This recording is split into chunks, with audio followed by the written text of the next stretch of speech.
राह चाहिए हमें न पाषाण चाहिए, राह चाहिए हमें न पाषाण चाहिए। भगवान से ही दुआ करती हूँ आप लोगों को हर पल खुशियाँ चाहिए। तीन भुवन हम खोजियाइनी, अरे कहूँ ना मिलले बरे कुंवर ललन जी। एक बार मिलले कवनपुर नगरिया, रे हाथवा किताब मुखे पानए ललन जी। एक बार मिलले कवनपुर नगरिया, रे हाथवा किताब मुखे पानए ललन जी। हाथन तिलक बेटी तोहरा के दिहनी, अरे मुखो से ना बोलेलन दामाद ललन जी।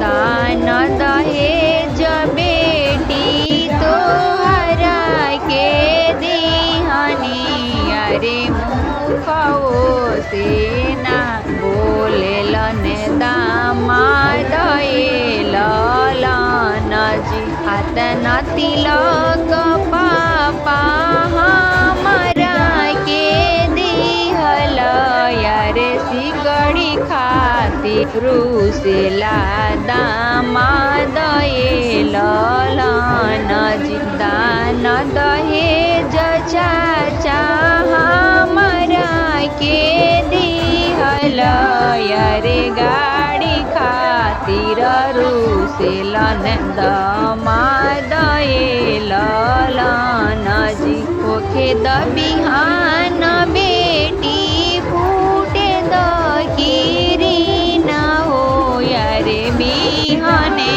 गाढ़ाई दे सिकड़ी ललन जी। होखे द बिहान बेटी फूटे द किरीन हो, रे बिहने बोलाई दे सोनार ललन जी।